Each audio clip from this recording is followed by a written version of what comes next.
With only $4 for a blind date, the maid's daughter waited alone. From the next table, the billionaire's son watched silently, until the cruel setup became clear. She had $4, a second-hand dress, and a reservation at one of the city's most exclusive restaurants. For 17-year-old Claire Donovan, a maid's daughter on scholarship, this blind date felt like a dream. It was a night her mother insisted she deserved, a night she walked 40 blocks to save the bus money for. She sat alone, clutching her $4 safety net, waiting for the popular boy who had finally noticed her. But this dream was a meticulously crafted lie. And as the minutes ticked by, another boy, a billionaire's son, watched from across the room, silently witnessing the exact moment her world would begin to unravel. And before I forget, I'd love to know where you're tuning in from. Leave a comment below, and I hope you enjoy what's next. The 17-year-old girl had exactly $4 for her first blind date. Her mother, who was a maid, had insisted she go. "You deserve one nice night, Claire," she had said, her voice warm. Claire Donovan was not so sure. She stood outside the restaurant. It was called the Mariner's Table. Heavy wooden doors, gold lettering. Soft light glowed from inside. It smelled like expensive wood and grilled fish.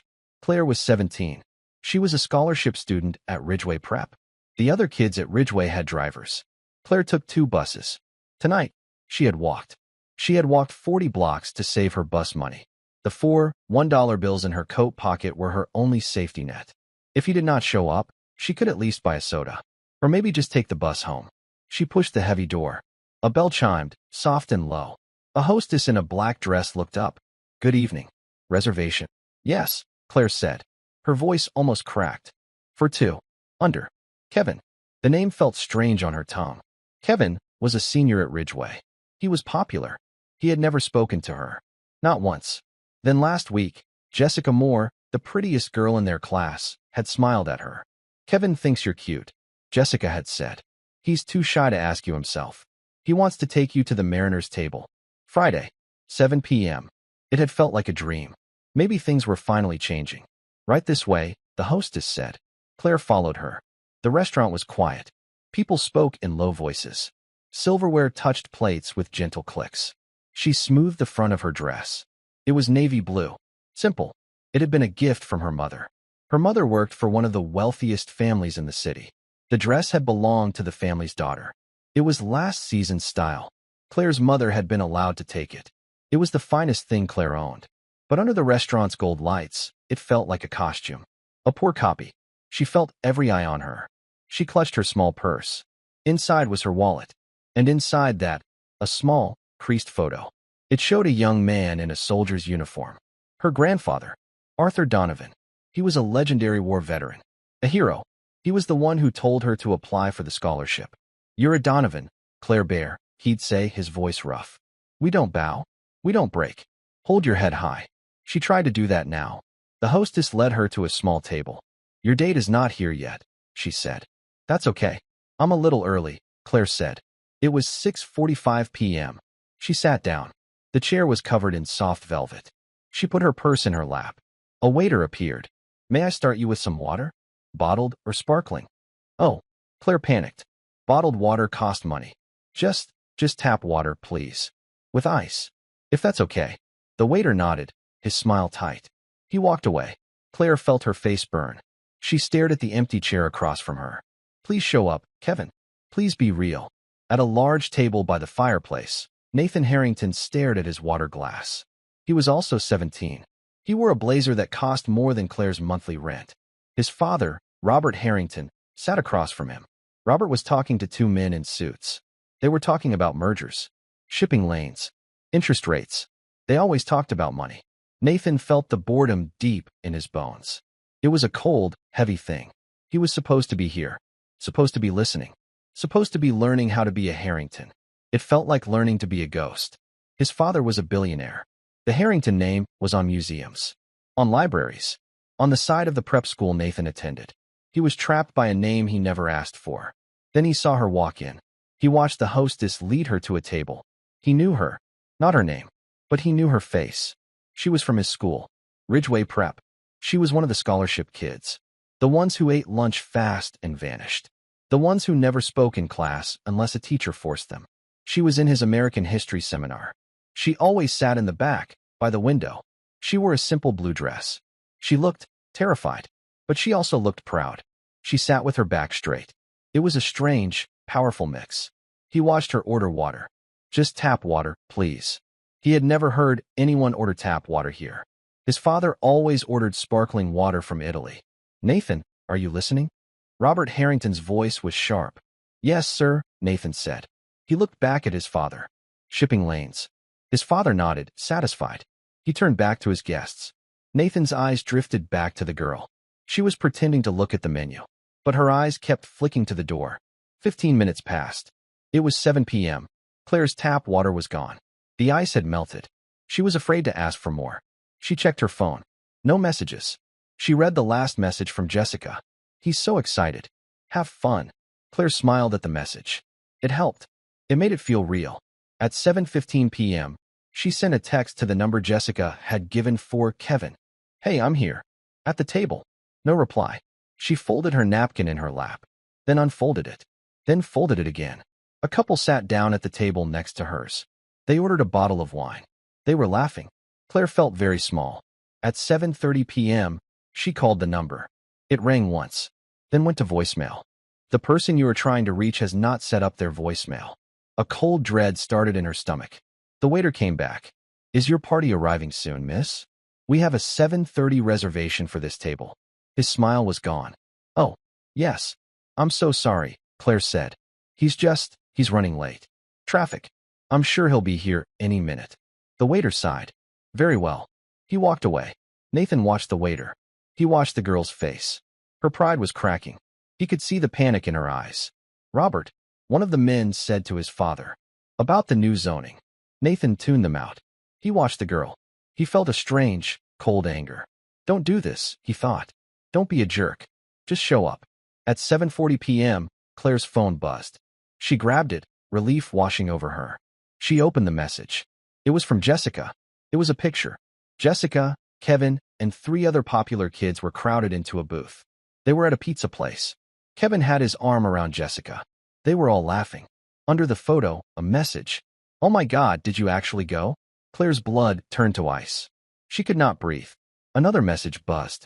We had to see if you'd do it. A maid's daughter at the mariner's table. That's so funny. Another. Kevin says, sorry, you're not my type. The restaurant sounds faded. The clinking glasses. The low voices. It all turned into a loud, humming static. She stared at the screen. At their laughing faces. Her eyes burned. She blinked hard. We don't bow. We don't break. Her grandfather's voice. She refused to cry. Not here. Not in this place. She straightened her spine. It was the only thing holding her up. She put the phone back in her purse. She did it slowly, carefully. Her hands were shaking, but she would not let them see. Nathan watched her from across the room. He had not seen the text, but he saw her face. He saw the color drain away. He saw the hope vanish, like a light being switched off. He saw her jaw tighten, and he saw her sit up even straighter. It was the bravest thing he had ever seen. His father, Robert, was laughing at a joke. Absolutely, Jim. We'll hedge the funds. Nathan felt sick. Claire looked at her empty water glass. She had to leave, but she had to pay. She had ordered tap water. Was tap water free? Or would they charge her? She only had $4. She signaled the waiter. He came over, looking annoyed. Miss? I have to leave, Claire whispered. Her throat was tight. How much for the water? The waiter's eyes narrowed. The water? It's just water, miss. I know. But this table is for paying customers, he said, his voice low. Claire's humiliation was complete. She felt like she was going to be sick. She fumbled in her purse. She pulled out the 4 crumpled dollar bills. Here, she said. This is all I have. I'm sorry. Nathan saw it. He saw the crumpled money. He saw the waiter's look of disgust. He stood up. Nathan, his father snapped. Sit down. We are in a meeting. Nathan ignored him. He walked past the waiter. He walked right to Claire's table. She looked up at him, her eyes wide and glassy with unshed tears. She looked broken. She started. Nathan looked at the waiter. His voice was cold. She's with me. The waiter froze. He looked from Nathan's expensive blazer to Claire's simple dress. Robert Harrington stood up. Nathaniel, what is the meaning of this? Get back to this table. The whole restaurant was quiet. Everyone was staring. Claire wanted to vanish. This was worse. 1,000 times worse. She was a scene. A charity case. No, I'm not, she said to Nathan. I'm leaving. Please. Just let me leave. She tried to stand. Nathan put his hand on the table. He looked at the waiter, then at his father. I'm sorry, father. I'll be right back. He looked at Claire. You're not leaving. You're moving. He grabbed her hand. It was cold. What are you doing? She whispered. My father, Nathan said, is boring. And I'm hungry. And you still need to eat dinner. He pulled her. Gently, but firmly. He led her away from her small, sad table. He led her right past his father's shocked face. Nathaniel. Robert's voice was like thunder. Nathan did not stop. He led her to his own table. The big one by the fire. He pulled out the chair next to his. Sit down, he said. I can't, she whispered. Sit. She sat. She was shaking. Nathan sat next to her. He looked at his father. He looked at the two shocked businessmen. Father. Gentlemen. Nathan said, his voice perfectly calm. This is my friend. She'll be joining us for dinner. Robert Harrington stared at his son. He looked at Claire. He saw her cheap dress. Her red-rimmed eyes. He was furious. But he was in public. He forced a smile. It looked painful. Of course. Welcome. The waiter rushed over. He put a new napkin down for Claire. He filled her water glass. With bottled water this time. Claire stared at the table. She could not look at anyone. So, Nathan said, as if nothing had happened. You were saying something about shipping lanes, father? Robert Harrington's forced smile was a cold, tight line. He looked at his son. He looked at the girl. The two businessmen, Jim and Mark, looked at their plates. The conversation about zoning had stopped. The air at the table was thick. Claire felt like she was underwater. The sounds were muffled. Her heart beat a heavy, slow drum against her ribs. She was sitting at a billionaire's table. She was wearing a second-hand dress. She had $4 in her pocket. And she had just been the victim of a cruel, cruel joke. Nathan seemed untouched by the silence. He acted as if this was normal. As if he invited strange, humiliated girls to his father's business dinners all the time. A new waiter, not the one who had shamed her, appeared. He was older, with a kind face. He quickly set a new place for Claire. May I get you the menu, miss? He asked. No, Nathan said, his voice easy. She's having what I'm having. The salmon. Medium. And another sparkling water. Very good, Mr. Harrington, the waiter said. He vanished. Claire stared at the white, empty plate in front of her. She wanted to slide under the table. Mr. Harrington. Of course. This was Nathan Harrington. She knew the name. Everyone at Ridgeway Prep knew the name. The Harringtons were Ridgeway Prep. They had funded the new library, the science wing, the gymnasium. He was not just rich. He was a different species. And he had just dragged her into his family's den. Robert Harrington steepled his fingers. He placed them on the white tablecloth. He observed Claire. He was not just angry. He was assessing. He looked at her simple dress, her scraped-back blonde hair, her hands, which were clenched together in her lap. So, miss? Robert's voice was smooth, like oil. Claire swallowed.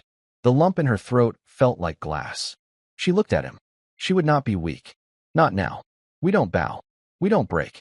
Donovan, sir, she said. Her voice was quiet, but it was clear. Claire Donovan. Donovan. Robert tested the name. You attend Ridgeway, I presume? With my son. He knew she did. He was testing her. He was seeing if she would lie. Yes, sir, Claire said. On a scholarship. She said the word scholarship like a shield. It was the truth. It was her armor. It was the one thing that proved she belonged there, even if she was different. Nathan glanced at her. A flash of something, respect, crossed his face. Robert's smile did not change, but his eyes grew colder. A scholarship. How admirable. He said, admirable, as if it were a rare, slightly sad disease. Jim, one of the businessmen, cleared his throat.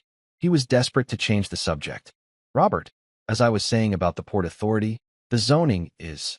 In a moment, Jim, Robert said. He never took his eyes off Claire. I'm just getting to know my son's guest. He turned his full attention back to her. It felt like a spotlight. Hot and blinding. And your parents, Miss Donovan? What is it they do? This was it.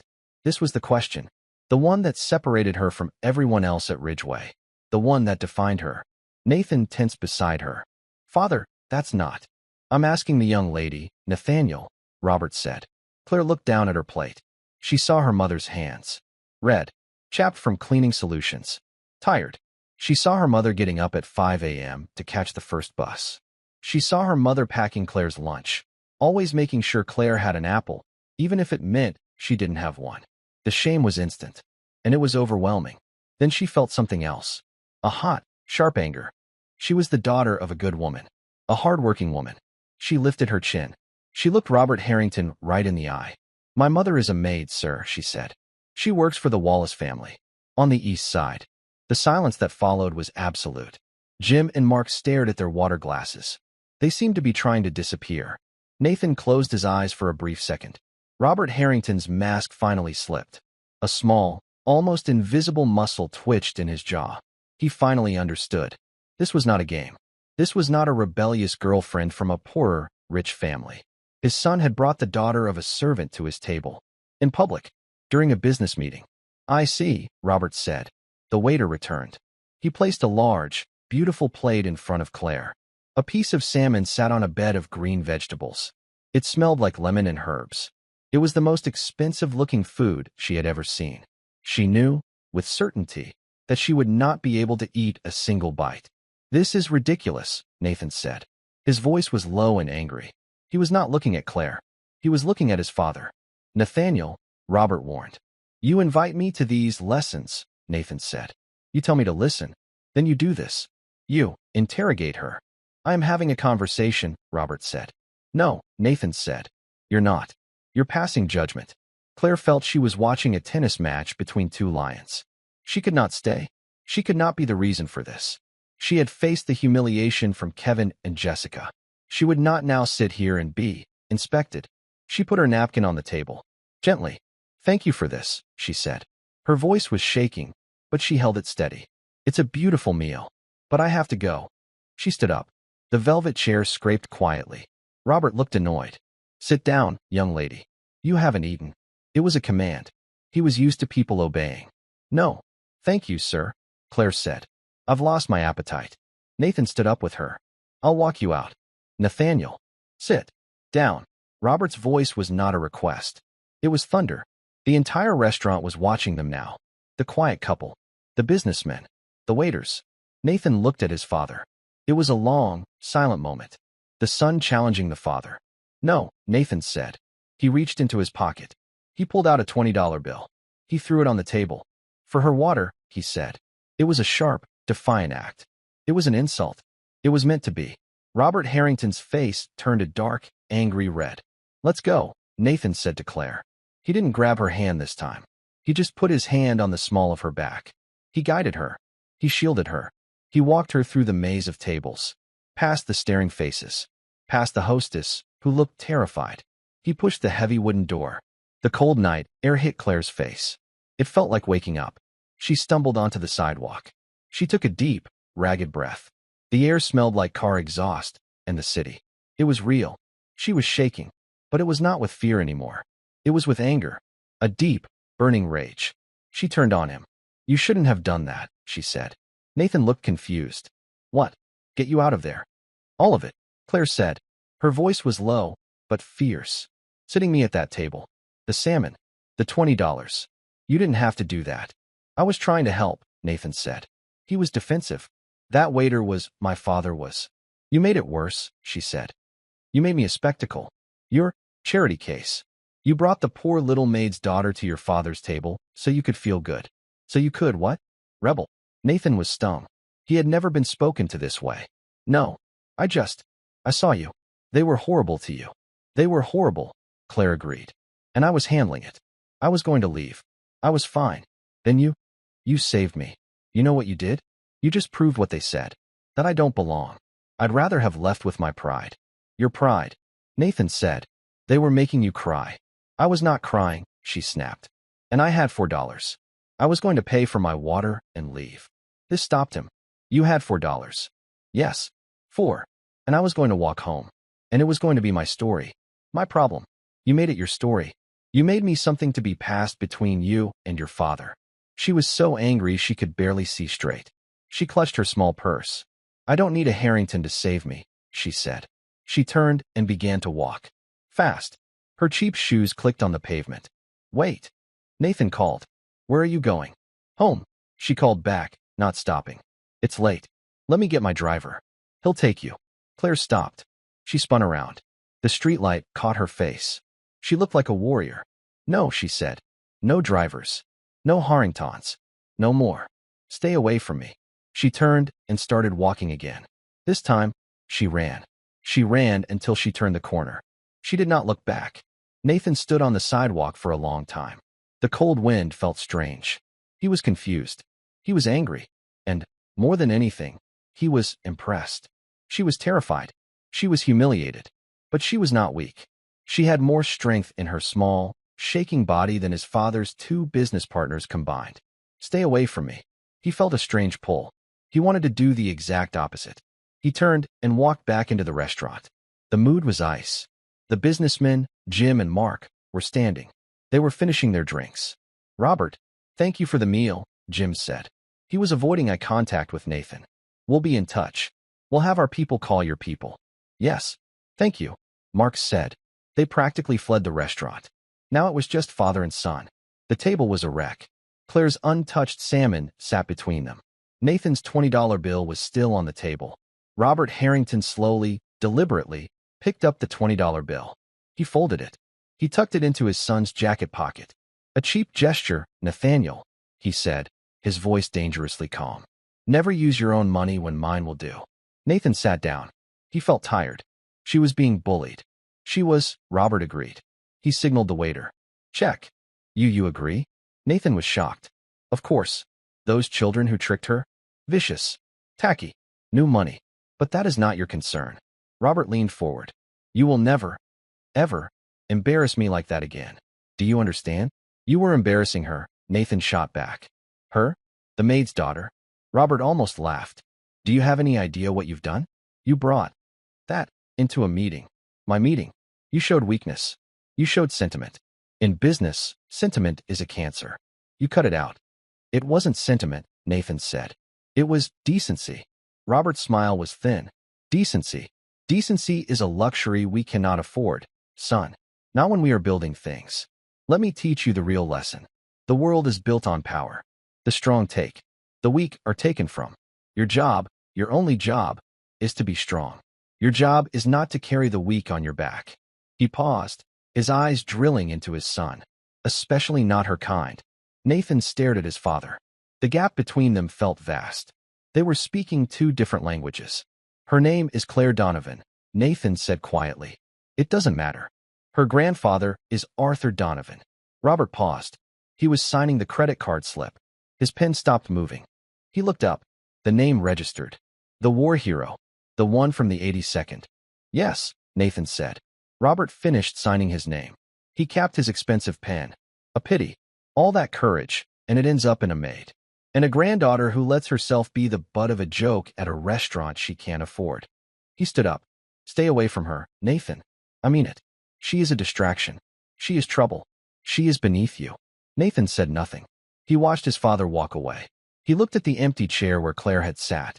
Her untouched plate. Stay away from me. Stay away from her. It was the first time in his life that Nathan Harrington felt truly, deeply defiant. Claire did not run for long. She ran until the burning in her lungs and the ache in her eyes forced her to stop. She leaned against a cold lamppost, 2 blocks from the restaurant. She was in the rich part of town, the part she cleaned, the part she went to school in, the part where she would never, ever belong. She took a breath. And another. The night air was sharp. We don't bow. We don't break. Hold your head high. Her grandfather's voice. It was her bedrock. She stood up straight. She had 40 blocks to walk. She had walked it before. She would walk it again. She clutched her purse. The $4 were still inside. She had not spent them. She had not taken the Billionaire's charity. She had not eaten their food. She had walked out. She put one foot in front of the other. The city changed around her. The quiet, tree-lined streets with their wide, glowing windows turned into avenues. The avenues turned into crowded, noisy streets. The boutiques with French names turned into bodegas and laundromats. The air smelled different. It smelled like exhaust, fried food, and home. She passed the bus stop. A bus hissed to a stop, its doors opening. She could get on. She had the $4. She kept walking. She needed the walk. The humiliation from Jessica and Kevin felt like a stain. The pity from Nathan Harrington felt like a burn. The anger from his father felt like a cage. Walking was motion. Walking was purpose. Walking meant she was deciding where she went. 45 minutes later, she reached her building. It was brick.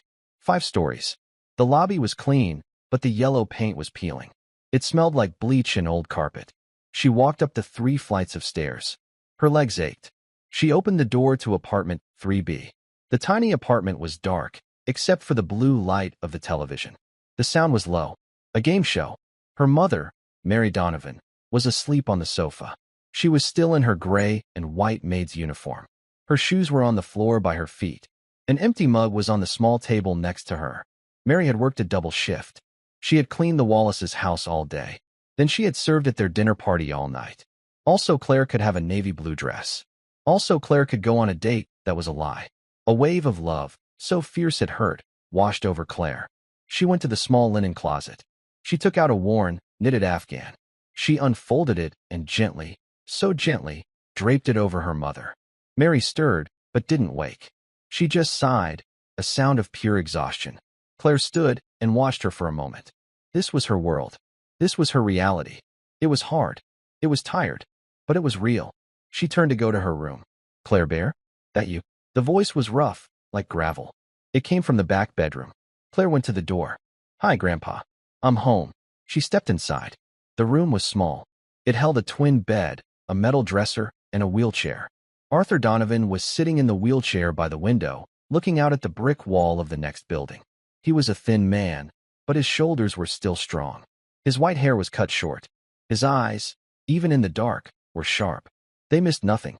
He had been in that chair for 20 years. But he was the strongest man Claire had ever known. You're late, he said. He wheeled himself around. How was the date? With the boy, Kevin. Claire's face crumpled. She had held it together on the street. She had held it together in the lobby. She had held it together for her mother. She couldn't hold it in front of him. She sat on her small bed, and she told him everything. She told him about Jessica's texts, the laughing photo, the empty chair, the waiter with the tight smile, the tap water, the $4. And then she told him about Nathan Harrington, the billionaire's son. She told him about being dragged to the big table. The questions from the father. My mother is a maid, sir. The untouched salmon. The $20 bill. She told him about walking out. About yelling at Nathan on the sidewalk. She told him everything. When she was finished, the room was quiet. She was crying now, silent tears of shame and anger. Arthur Donovan was not looking at her with pity. His face was hard. His jaw was set. He wheeled his chair closer. He put his large, wrinkled hand on her knee. You're a Donovan, he said. His voice was a low rumble. We have a proud name. We served. We fought. We never, ever, let anyone tell us what we are worth. He looked her in the eye. Did you cry in front of them? No, Grandpa, she whispered. I waited. I'm crying now. That's all right, he said. You're allowed to bleed at home, but not on their battlefield. He squeezed her knee. That billionaire. The father. He asked what your mother did. Yes. And you told him? You didn't hide it. I told him. I said she's a maid. Good girl, Arthur said. Good. You never, ever be ashamed of your mother. She works harder than that man ever has. She works with her hands. That's real. He just moves numbers around. He paused. And the boy, the rich one, Nathan. I told him to stay away from me, Claire said. He tried to give me a ride. He made it worse. He made me his charity project. Arthur nodded. Slowly. He's a Harrington. I know that name. Old money. Built this city. They're different, Claire. They're not like us. His father, Robert, he's a shark. And that boy? He's the shark's son. You were right to tell him to stay away. He tapped her knee again. Now, this is what you do. You're going to sleep. And on Monday, you're going to wake up. You're going to put on that scholarship kid uniform. And you're going to walk into that snake pit. That Ridgeway prep. Grandpa, I can't, she whispered. They'll all know. They will know, he said. His voice was iron. And you will let them. You will walk past them. You will hold your head so high your neck hurts. You will look through them. You know why? Because they are hollow, Claire. They are cheap. They are built on jokes and their daddy's money. You are solid. You're a Donovan. You are built on something real. Claire looked at her grandfather. The hero. The man who had faced things she could not imagine. She took a deep breath. She wiped her eyes. Okay, Grandpa, she said. Okay, now go to bed. And don't you dare slam the door. Your mother is sleeping. Monday morning was a cold, gray sky. Claire rode the two buses. She held her grandfather's words in her chest. Hollow, solid, real. She walked up the wide stone steps of Ridgeway Prep. The school looked like a university. Its stone walls were covered in ivy. It was built to last forever. It was built by people like the Harringtons. She pushed open the heavy oak doors. The main hall was loud. And then, as she stepped in, it changed. The loud chatter of teenagers dropped. It became a low, hissing wave of whispers. She felt it. Every eye. She was the girl. The maid's daughter. The one who actually showed up at the Mariner's table. She kept her eyes forward. She walked toward her locker. Her heart was a rabbit, trapped in her ribs. Hold your head high. She could see them. The popular crowd. They were at their lockers, a tight, loud group. And at the center, Jessica Moore. And Kevin. They saw her. Jessica's face lit up with a smile that was all teeth. It was a predator's smile. She stepped away from her friends. She walked right into Claire's path. Claire, she said, her voice bright and fake. Oh my God, I've been texting you. How was Friday? The hallway was silent now. Everyone was watching. Claire stopped. She was trapped. Kevin was behind Jessica, leaning against a locker. He was smirking. He wouldn't even look her in the eye. We felt so bad, Jessica said. She put a hand on her chest. Kevin's dad, had this last-minute family emergency. He just couldn't make it. He feels terrible about it. It was a lie. A lazy, insulting lie. Claire said nothing. She looked at Jessica's perfect, smiling face. So, did you wait long? Jessica pressed. Did you, order anything? The group behind her snickered. Claire thought of her grandfather. She thought of her mother, asleep in her uniform. She took a breath. She looked at Jessica. Not with anger. Not with fear. With nothing. She looked at her like she was a bug. It was an education, Jessica, Claire said. Her voice was quiet, but it was clear. It carried in the silent hall. Jessica's smile faltered. This wasn't the reaction she wanted. She wanted tears. She wanted yelling. What? I learned something, Claire said. She looked past Jessica to Kevin, who finally met her gaze. I learned what you're both made of. She paused. It's nothing special. The snickers stopped. Kevin's smirk vanished. Claire stepped around Jessica. She did not run. She walked. Each step was measured. She walked down the hall to her locker, unlocked it, and started pulling out her books. She could feel their eyes on her back. But no one said a word. She had won. She had survived. Down the hall, hidden by an alcove near the library, Nathan Harrington had seen the entire thing. He had gotten to school early. He had been dreading this moment. He had seen her walk in. He saw the whispers start. He had tensed, ready to what? Intervene? Save her again? He heard her words. I learned what you're made of. It's nothing special. He watched her turn her back on them. He watched her walk away. His father's voice echoed in his head. She is weak. She is beneath you. His father was wrong. She was the strongest person in this entire building. He felt a hot, strange surge of something. Anger. And admiration. He stepped out of the alcove. He walked past Claire, who was fumbling with her books. Her back was to him. He walked straight toward the popular crowd.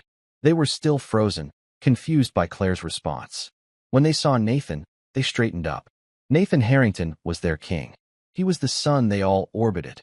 Hey, Nate, Kevin said. He tried to sound casual. He clapped him on the shoulder. You hear about the joke we pulled on? Nathan's face was cold. He looked at Jessica. That was a cruel thing to do, Jessica, Nathan said. His voice wasn't loud, but it was like ice. It cut through the hall. Jessica's jaw dropped. What? Nate? It was just a joke. She's a nobody. No, Nathan said. It wasn't a joke. It was pathetic. He turned his gaze to Kevin. Kevin, who was a foot taller than him, suddenly looked small. And you? Nathan said, his voice flat. You're a coward. Kevin's face turned a dull, angry red. What did you say to me? You heard me, Nathan said. He didn't raise his voice. He didn't have to. You're a coward. You let her do your dirty work. And you humiliated a girl who did nothing to you. He looked at the group. All of you. It was pathetic. Nathan didn't wait for an answer. He turned and walked away toward his homeroom. The social order of Ridgeway Prep had just cracked, wide open. The king had just defended the scholarship girl. At the end of the hall, Claire had heard it. She had heard every word. She turned, her history book clutched to her chest. She watched Nathan's back as he disappeared into a classroom. He had done it again. He had defended her. But this time, it wasn't a rescue. It was an alliance. She was confused. She was angry. And she was, for the first time, a little bit afraid of what he had just done. He had painted a target on both of their backs. The rumor of what Nathan Harrington had done in the main hall spread through Ridgeway Prep faster than fire. By lunchtime, the school was split. The popular crowd, Jessica, Kevin, and their followers, was furious. They treated Nathan with a new, cold respect. He was still their king, but he was a king who had turned on them. They couldn't touch him. So, they focused on Claire. It was different now. The whispers were not just hissing, they were openly hostile. As she walked to her locker, a girl accidentally slammed a locker door just as she passed. Claire flinched, her books scattering. Kevin and his friends laughed. But then, something else happened. A boy she'd never spoken to, a quiet kid from her math class, bent down and helped her pick up her books. He didn't say a word. He just handed her the stack and walked away. In the cafeteria, she sat at her usual table. Alone. A group of girls from the popular crowd walked by. One of them tripped. Her tray, full of ketchup and fries, tilted. It was aimed right at Claire. Watch out. A hand shot out. Nathan Harrington. He had been sitting 3 tables away. He moved so fast, Claire didn't even see him. He didn't stop the tray. He just put himself between the girl and Claire.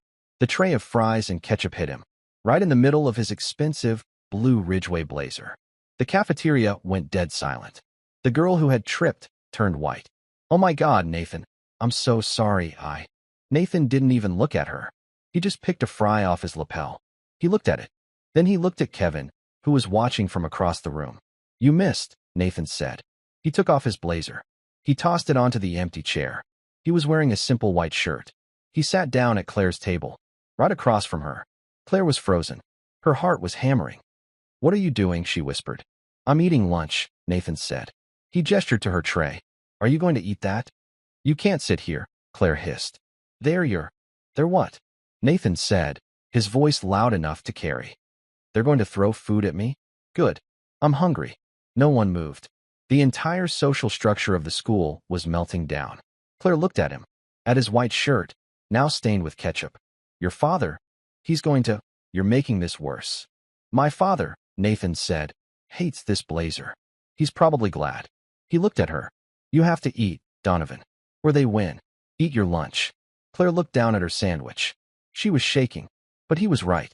Slowly, she picked it up. She took a bite. Nathan nodded. He didn't have any food. He just sat there, a king in a stained shirt, sitting at the scholarship table. He was a guard, a silent, defiant guard. He didn't speak to her for the rest of lunch. He just sat, and for the first time, no one bothered her. They just stared. The library was Claire's only safe place. It had high ceilings and smelled like old paper and floor wax. The rule of silence was the only rule that everyone at Ridgeway respected. She went there during her free period. She needed to escape the eyes, the whispers, the sudden, terrifying protection of Nathan Harrington. She hid in the American history aisle. She was working on a paper. She needed a book from the top shelf. The Great Gatsby. She stood on her toes, her fingers just brushing the spine. It was a book about a poor man staring at a rich girl across the water. It felt too real. A hand reached over her head. It was long, with a simple, expensive watch on the wrist. It wasn't Nathan. She turned. It was a teacher, Mr. Harrison, her American history teacher. He was a young, sharp man who loved debates. Fitzgerald, he said, handing her the book. A classic. He understood money. Thank you, sir, Claire said, taking it. Mr. Harrison leaned against the shelf. He crossed his arms. You've had a rough couple of days, Miss Donovan. Claire tensed. I'm fine, sir. You are, he agreed. You're one of my best students. You have a voice. A real one. Don't let these children take that from you. I'm trying. I know. I also know that Mr. Harrington has appointed himself your bodyguard. Claire blushed.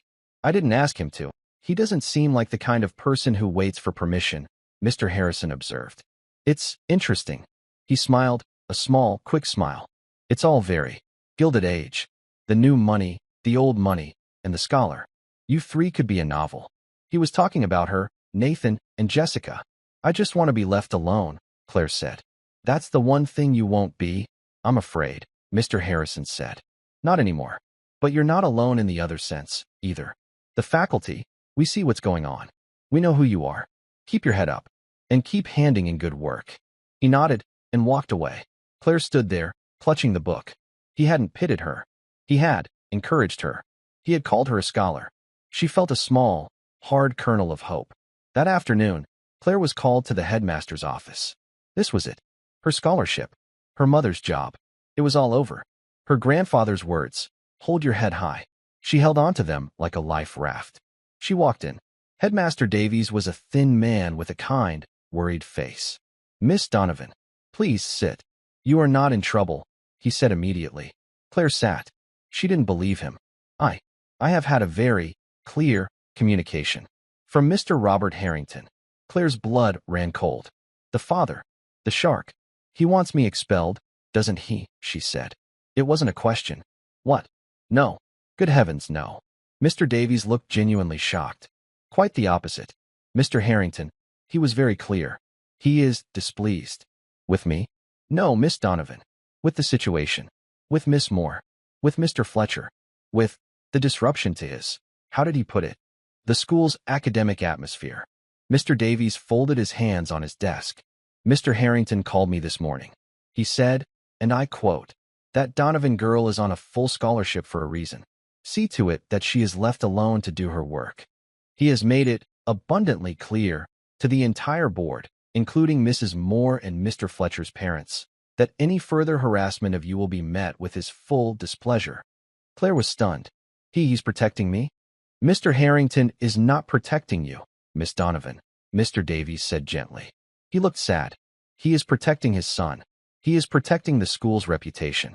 He is cleaning up a mess. He does not want a scandal. He does not want his son distracted by this. He meant her. She was this. You are, in effect, to be left alone, the headmaster continued. By everyone.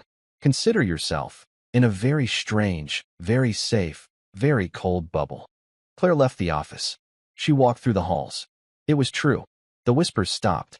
People looked at her, then quickly looked away. They were afraid. She wasn't being expelled. She was safe. It was the most humiliating feeling of all. She was not a person. She was a problem that Robert Harrington had solved. He had insulted her. He had dismissed her. And now, with a single phone call, he had put her in a glass case. She felt like one of the butterflies pinned to a board in the science lab. The next day, in American history seminar, Mr. Harrison was grinning. All right, class. Time for the final project. This will be 40% of your grade. A 20-page paper and a 30-minute presentation. The topic, Class and Conflict in Modern America. A collective groan went up. And, Mr. Harrison said, his grin widening, you will be working in pairs. I have chosen the pairs. 2. Encourage new perspectives. He posted the list on the overhead projector. The class leaned in. Claire scanned the list. Moore, Jessica and Fletcher, Kevin. Of course. Then she saw her name. Donovan, Claire and Harrington, Nathan. She stopped breathing. It had to be a mistake. A cruel joke. She looked across the room. Nathan was already looking at her. His face was a mask of cold fury. He was not looking at her. He was looking at Mr. Harrison. He knew. This was not an accident. This was Mr. Harrison, the teacher who loved interesting Gilded Age novels, throwing a match on the gasoline. The bell rang. The class erupted, students moving to find their partners. Claire was frozen. Nathan stood up. He slung his bag over his shoulder. He walked over to her desk. The students streaming out of the room gave them a wide berth. They were the two poles of the new Ridgeway universe. He thinks he's clever, Nathan said. His voice was tight. This is impossible, Claire said. She felt sick.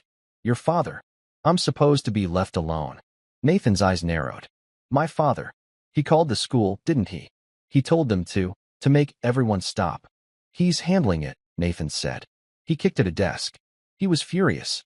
He's putting out the fire. He's trying to control me. And Mr. Harrison is fighting back, Claire whispered. Looks like it. Nathan sighed. He ran a hand through his hair. Look, I don't care. About my father. About Harrison. About any of them. But I do care about the 40%. And so do you. He was right. Her scholarship. She could not get a B. I can't go to your house, she said immediately. I wouldn't ask you to, he said. My father, it wouldn't be good. And you can't come to mine. She thought of the tiny apartment, her mother on the couch, her grandfather in the wheelchair. The shame was instant and hot. Fine, Nathan said. The public library. Downtown. Saturday. 10 a.m. We'll plan the whole thing. We'll get it done fast. He looked at her. We're partners, Donovan. That's all. This is just a grade. Just a grade, she repeated. Be there, he said. He walked out, leaving her alone in the classroom. She put her head down on the desk.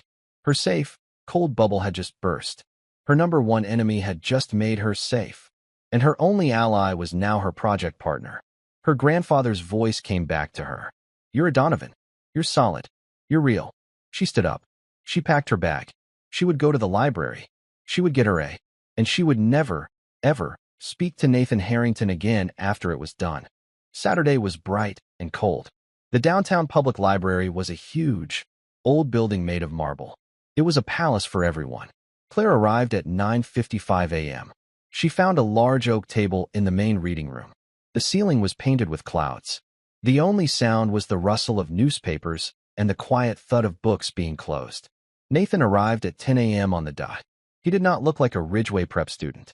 He wore simple jeans, a gray sweater, and a plain black coat.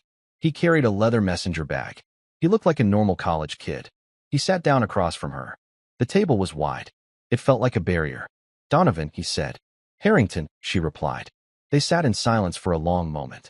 Okay, Claire said. She pulled out a notebook. She was all business. A 20-page paper. 40%. We need an A. We'll get an A, Nathan said. He pulled out his own laptop. I've been thinking about the outline, Claire said. She pushed the notebook toward him. We can't just talk about, rich and poor. It's too simple. Nathan read her notes. He was surprised. She had broken the topic down. Economic stratification. Inherited responsibility versus earned opportunity. Social mobility. The invisible labor force. The invisible labor force, he read aloud. What's that? My mother, Claire said, her voice flat.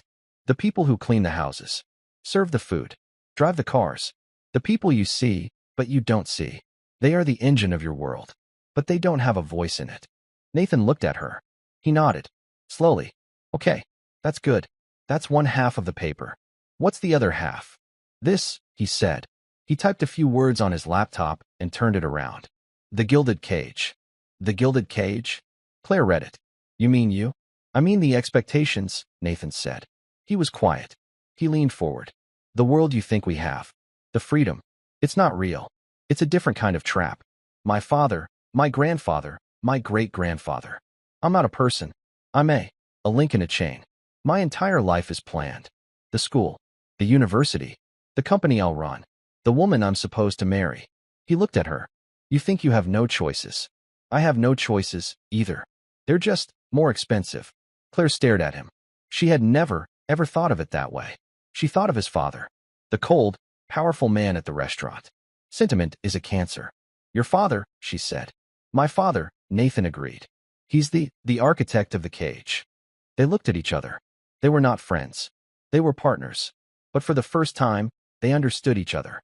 They were on opposite sides of the same high wall. So, Claire said, that's our paper. The invisible engine and the gilded cage. How they hold each other up. Yeah, Nathan said. He almost smiled. Yeah, that's it. They worked for 3 hours. They didn't talk about school. They didn't talk about Jessica or the cafeteria. They just worked. They built the outline. They divided the research. It was easy. He was smart. She was smart. The work was good. At one point, Claire looked up. He was writing, his face serious. He wasn't the king of Ridgeway. He wasn't the defiant son. He was just Nathan, a 17-year-old boy, trapped in a life he didn't want. And he looked at her. He didn't see the maid's daughter. He didn't see a scholarship case. He saw the person who had stood up to his father, the person who had called him out on the street, the person who was smart enough to get an A with him. I need one more source, Claire said, breaking the silence. There's a book. America's Class, 1945 to 2000. It's rare. The library has it, but it's checked out. Nathan's face was unreadable. I know that book. You've read it? It's in my father's study, Nathan said. He's got a private collection. Oh, Claire said. She looked away. Well, I'll find another source. No, Nathan said. It's the right source. I'll get it. I'll drop it off for you. Tomorrow. No, Claire said, too quickly. Don't. You can't come to my. I'll meet you in the lobby. 4 p.m. He was already packing his bag. We need the A. Donovan. He left. Claire sat there, her heart pounding. He was coming to her building. The next day, at 3:55 p.m., Claire was waiting in the peeling, yellow lobby. She was sick with nerves. The door opened. Nathan Harrington walked in. He looked wrong. In her building. He was too clean. Too expensive. He held the thick, dark blue book. Donovan, he said. Harrington, she said. She reached for the book. Just a minute, Claire Bear. The voice was like gravel. Claire froze. Her grandfather, Arthur Donovan, wheeled himself out of the slow, grinding elevator. He was in his chair, dressed in clean, pressed trousers and a collared shirt. He had shaved. He rolled to a stop between Claire and Nathan. He looked up at the boy. Arthur was thin, but his presence filled the lobby. Grandpa, Claire whispered. This is Nathan. He's my project partner. Arthur looked at Nathan. He looked at him for a long, hard 10 seconds. He was not looking at a boy. He was looking at a man. He was assessing him. Harrington, Arthur said. I know your name. Sir, Nathan said. He stood straight. He did not look away. You're Robert Harrington's son, Arthur stated. Yes, sir. I am. I knew your grandfather, Arthur said. We served on a board together. Years ago. Before this. He tapped the arm of his chair. He was a tough man. But he was fair. So I've been told, sir, Nathan said. Arthur nodded. You brought Claire a book. Yes, sir. For our project. Nathan held it out. Claire reached for it. But Arthur put his hand up. Wait. Arthur looked at Nathan again. You're the one. The restaurant. And the school. Nathan didn't answer. You took a tray of food for my granddaughter, Arthur said. Nathan's face was unreadable. Ah, yes, sir. Why? Nathan was silent. He looked at Claire, then back at Arthur. Because, sir, it was wrong. What they were doing. It was pathetic. He used his own word. Arthur stared at him. The old man's eyes were sharp. They saw everything. You're right, Arthur said. It was. But you embarrassed your father. You stood against your own people. They're not my people, sir, Nathan said quietly. The lobby was silent. Arthur Donovan held out his hand. Give me the book, son. Nathan placed the heavy book in the old soldier's hand. Arthur held it. Then he held it out to Claire. Take the book, Claire Bear. You and this boy, you go get that A. He looked back at Nathan. Thank you for the book, Mr. Harrington. And thank you for your decency. He turned his wheelchair. My ride is here. Claire, I'll see you at dinner. He wheeled himself out the front door, leaving Nathan and Claire alone. Nathan let out a breath he didn't know he was holding. He had just been tested. And he had, somehow, passed. I have to go, Claire said. She clutched the book. Right. Nathan looked at her. I'll see you in class. He walked out. Claire watched him go. He was the son of a shark. But he was the grandson of a fair man. And he had just earned the respect of a hero. The day of the presentation, the air in Mr. Harrison's class was thick. Jessica and Kevin had just finished. Their presentation was all bright colors and shallow quotes.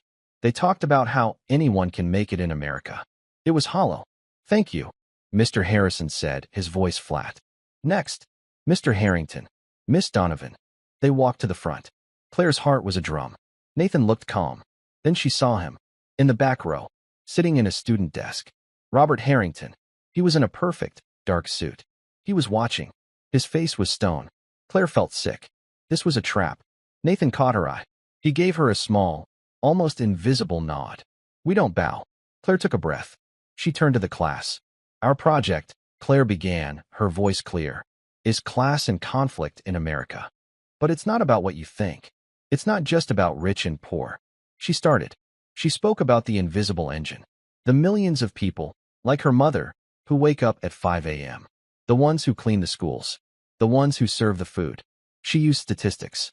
She showed pie charts. She wasn't angry. She was factual. She spoke of a world that existed in the shadows of Ridgeway Prep. A world of work, of honor, of exhaustion. The class was silent. Jessica and Kevin were sinking in their seats. Then it was Nathan's turn. He stood next to her. My half of the project, he said, is about the gilded cage. He never looked at his father. He looked at the class. He spoke about the burden of a name, of expectations set at birth. He talked about a world where choice is an illusion, where your only job is to become a copy of your father.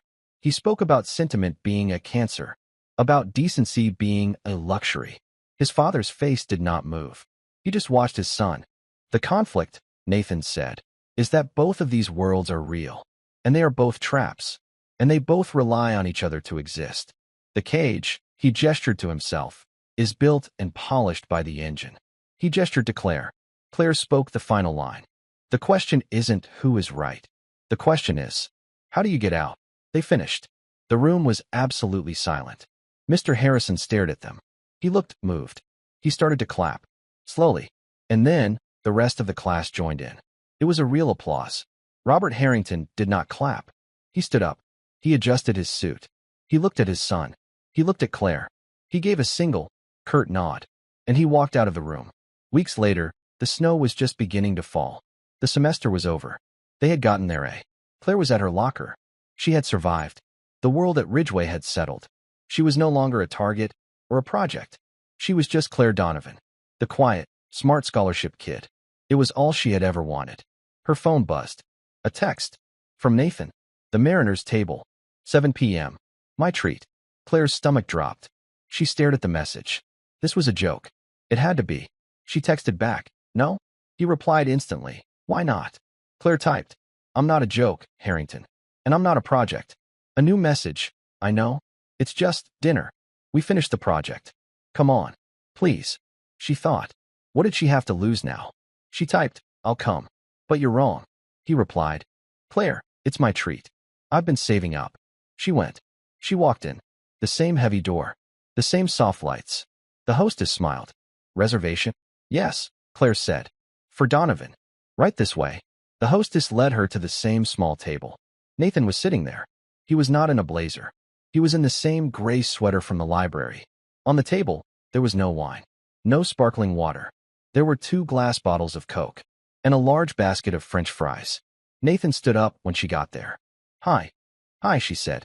She sat down. I ordered for us, he said. I hope that's okay. Claire looked at the fries. She looked at the Coke. She looked at him. You said, it was my treat, she said. She was confused. I did, Nathan said. He pushed the basket of fries toward her. The total comes to $4. Plus tax. Claire stopped. She stared at him. He was smiling. A real, small, nervous smile. Claire felt a laugh bubble up. It was the first time she had laughed in months. She opened her purse. She pulled out her wallet. She took out the 4 crumpled $1 bills. The ones she had saved from that night. She placed them on the table. Keep the change, she said. He laughed. Deal. He handed her a Coke. She took a fry. To our A, Nathan said, lifting his bottle. To our A, Claire said, clinking hers against it. They ate fries. They drank their Cokes. They sat at the small table in the expensive restaurant. It was not a date. It was not a rescue. It was a beginning. And that's where we'll leave them, at that small table, with a basket of fries and 2 Cokes. I hope this story gave you a chance to step out of the everyday and just feel for a bit. It's a reminder that we never truly know the quiet battles others are fighting or the small gestures they're waiting to share. I'd love to know what you were doing while listening. Maybe just settling in or on a break from your own busy day. Let me know in the comments below. Drop a line in the comments. I really do read them all. If you want to make sure we cross paths again, hitting like and subscribing makes a huge difference. Thank you for spending this time with me.